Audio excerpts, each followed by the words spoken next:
Pozdravljeni!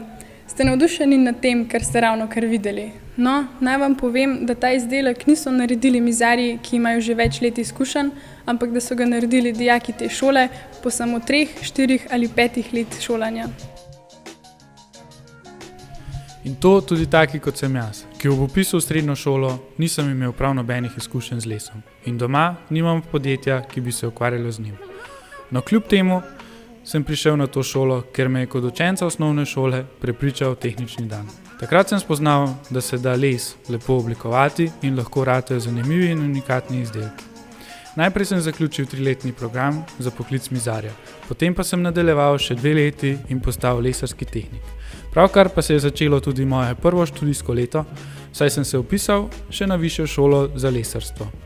Tekom šolanja sem izdelal kar nekaj izdelkov, kot so banja, mizica in različne intarzije. Vas zanima, kako nastanejo te izdelki? Pa pojdimo. Les je naraven material, ki nam ponuja raznolike možnosti za izdelavo različnih izdelkov. Tukaj pa se spoznava zgradbo dreves in drevesne vrste. V tej učilnici spoznavamo les. Različne lesne vrste se med sabo razlikujejo tako po barvi, kot teksturi in lastnostih lesa. Dobro poznavanje lastnosti lesa je pomembno pri obdelavi lesa in tudi pri izbiri prave lesne vrste za naš izdelek.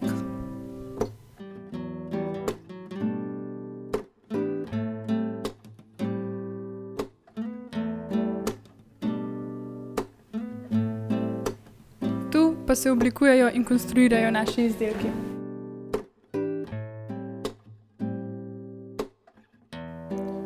V tej učilnici izvajamo razvojni del izdelave izdelkov.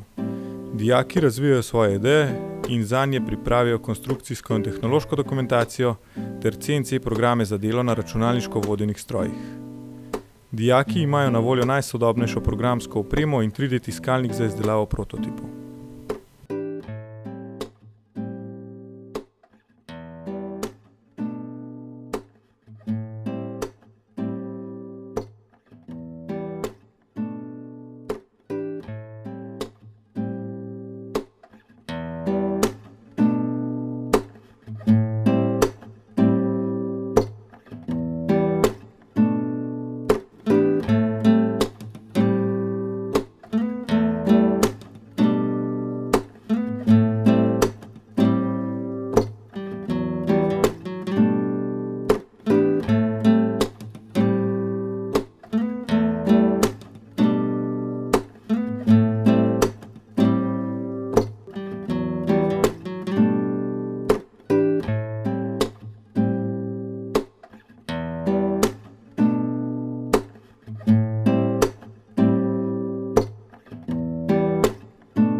No, tu pa se je izdelek naredil. V prvem letniku začnemo v ročni delavnici, tu se naučimo osnov, predvsem uporabo ročnega orodja.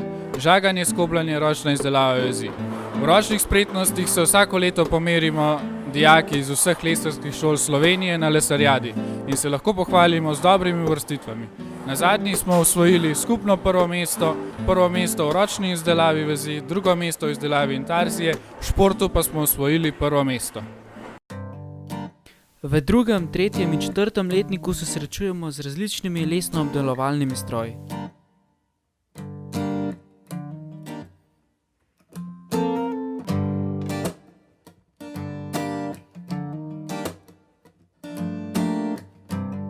To je CNC stroj, na katerem sem izdelal svoj zaključni izdelek za poklicno maturo. To banjo.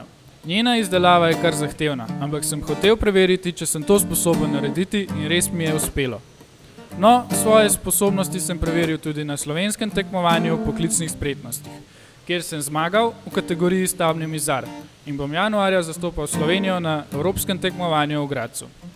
Tekmovanje je vsaki 2 leti in da se v šoli lahko veliko naučimo, kaže tudi to, da sta v prejšnjih letih 2-krat zapored uspešno sodelovala na evropskem tekmovanju že 2 dijaka iz naše šole.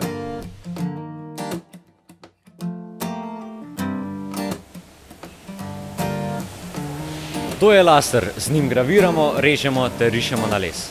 Najprej narišemo želene oblike, jih prenesemo v program, nastavimo parametre ter začnemo z delom.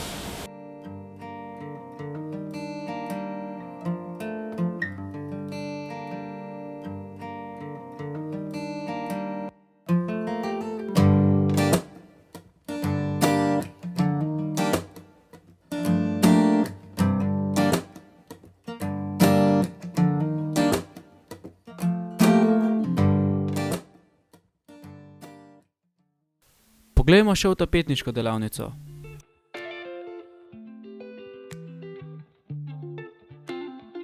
Živjo, sem Neža, stara sem 17 let in hodim v zadnji letnik za program Tapetnik. Za poklic me je navdušil oče. V šoli sem pridobila osnovno znanje, ki pa sem nadgrajevala pri praksi. V šoli sicer nimamo prakse, vendar tudi pri samem pouku izdelamo nekaj izdelkov, kot naprimer moj zadnji izdelek je tale fotelj, na katerem so še vedno vidne napake, predvsem pri šivanju, vendar je z vsakim izdelkom manj vidnih napak.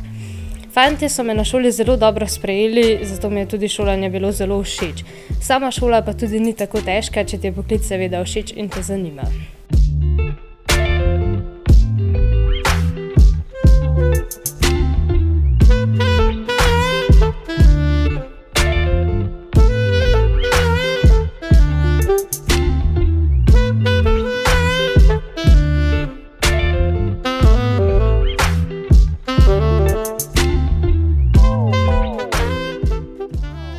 V 4. letniku je za nas poleg zaključnega izdelka največji izziv ustanovitev dijaškega podjetja, saj moramo dobiti idejo za čim bolj inovativen, privlačen izdelek, ustrezno ime podjetja, njegovo organizacijo, predvideti moramo material, stroške, reklamiranje izdelka, njegovo prodajo.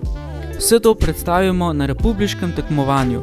Običajno se prijavi veliko podjetij, a vsa ne uspejo priti do konca. Letos jih je bilo 62 iz cele Slovenije. Iz naše šole smo bili do sedaj vedno zelo uspešni. Pred 2 letoma je podjetje Tegelc zmagalo in nas zastopalo na evropskem tekmovanju. Letos je bilo podjetje Xilo drugo. Več nagrad je prejelo tudi podjetje Lamca. Vsekakor je to super izkušnja, saj lahko prav vse znanje uporabimo v realnem življenju. Podjetje Tegelc je na primer iz dijaškega podjetja preraslo v pravo. Živi se danes in omogoča zaslužek dijakom, ki so ga ustanovili. Tako torej pridemo do naših umetnin. Seveda pa se na šoli ne ukvarjamo samo z lesom, ampak imamo tudi razne interesne dejavnosti, kot so kulturni in športni dnevi, enodnevne ekskurzije po Sloveniji in večdnevne v tujini. Gremo pa tudi v šolo v naravi, kjer pridobivamo znanje na različne načine in širimo svoje obzorje na področjih, ki nam bodo še prav tako prišla prav v življenju. Jaz sem se za srednjo šolo za lesarstvo odločila, ker me je zanimalo oblikovanje pohištva. In v roku šolanja sem se naučila ogromno stvari o oblikovanju, risanju načrtov in o sami obdelavi lesa. Poleg šole pa smo tudi veliko potovali, spoznala sem ogromno novih ljudi, pravih prijateljev, in sošolci smo celo ustanovili svoje podjetje, ki se imenuje Lamca.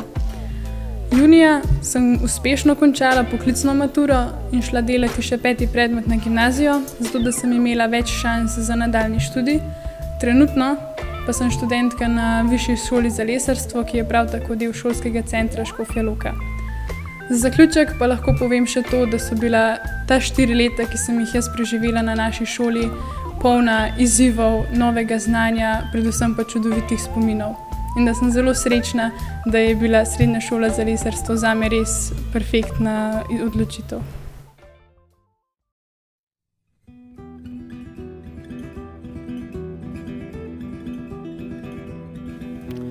No pa da zaključimo. Saj približno ste videli, kaj in kako delamo. Ampak vse se pravzaprav začne že veliko pred izdelkom, nekako v času, v katerem ste zdaj vi. Seveda lahko že prej ali tudi kasneje.